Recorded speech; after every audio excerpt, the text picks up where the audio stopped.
2038ಕ್ಕೆ ಭಾರತ ವಿಶ್ವದ ಎರಡನೇ ಅತಿದೊಡ್ಡ ಆರ್ಥಿಕ ಶಕ್ತಿಯಾಗಿ ಹೊರಹೊಮ್ಮಲಿದೆ ಅನ್ನುವಂತಹ ಮಹತ್ವದ ಸಂಗತಿ ಇದೀಗ ಬೆಳಕಿಗೆ ಬಂದಿದೆ.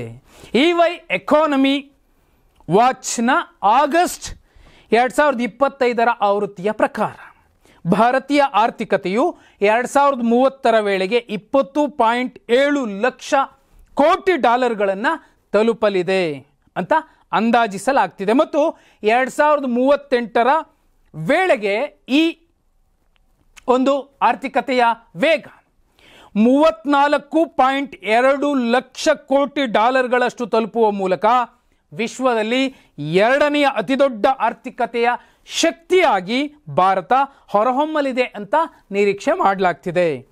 ಭಾರತದ ಬಲವಾದ ಆರ್ಥಿಕ ಮೂಲಭೂತ ಅಂಶಗಳು, ಪೂರಕ ಜನಸಂಖ್ಯೆ ಮತ್ತು ಹಾಲಿ ನಡೆಯುತ್ತಿರುವ ರಚನಾತ್ಮಕ ಸುಧಾರಣೆಗಳು ಅದರ ದೀರ್ಘಾವಧಿಯ ಬೆಳವಣಿಗೆ ಡ್ರೈವಿಂಗ್ ಫೋರ್ಸ್ ಆಗಿ ಭಾರತವನ್ನು ಇಲ್ಲಿಗೆ ತಂದು ನಿಲ್ಲಿಸ್ತಾವೆ ಎರಡನೇ ಪ್ಲೇಸ್ಗೆ ಅಂತ EY ವರದಿ ಮಾಡಿದೆ.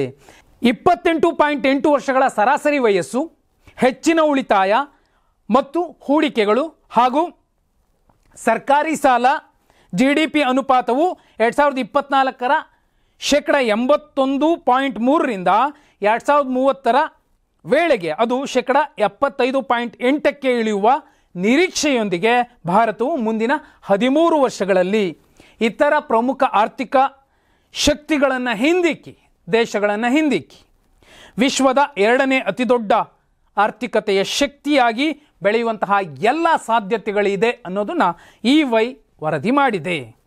ಈಗ ಭಾರತವು ಸುಮಾರು 4.19 ಲಕ್ಷ ಕೋಟಿ ಡಾಲರ್ಗಳ ನಾಮಮಾತ್ರ GDPಯೊಂದಿಗೆ ವಿಶ್ವದ 4ನೇ ಅತಿದೊಡ್ಡ ಆರ್ಥಿಕತೆಯ ಶಕ್ತಿಯಾಗಿ ಬೆಳಕೊಂಡಿರುವಂಥದ್ದು. ಭಾರತ ಮತ್ತು ಅಮೆರಿಕ 2028-2030ರ ನಡುವೆ ಸರಾಸರಿ ಬೆಳವಣಿಗೆಯ ದರ ಇವೆರಡರದ್ದು ಕೂಡ 6.5 ಮತ್ತು 2.1 ಇವುಗಳ ಲೆಕ್ಕದಲ್ಲಿ 2030ರ ಬಳಿಕವೂ ಕಾಯ್ದುಕೊಂಡರೆ 2038ರ ವೇಳೆಗೆ ಖರೀದಿ ಶಕ್ತಿ ಸಮಾನತೆ ಪರಿಭಾಷೆಯಲ್ಲಿ ಭಾರತವು ಅಮೆರಿಕಾದ ಆರ್ಥಿಕತೆಯನ್ನು ಹಿಂದಿಕ್ಕಬಹುದು.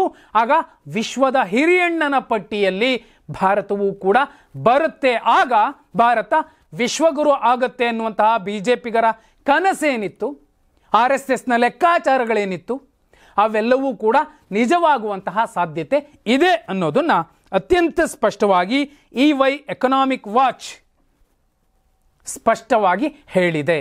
ಹಾಗಿದ್ರೆ 2038ನೇ ಇಸ್ವಿಗೆ ಭಾರತ ವಿಶ್ವದ ಹಿರಿಯಣ್ಣನ ಸ್ಥಾನದಲ್ಲಿ ಇರುತ್ತಾ, ವಿಶ್ವಗುರು ಆಗುತ್ತಾ? ಕಮೆಂಟ್ ಮಾಡಿ.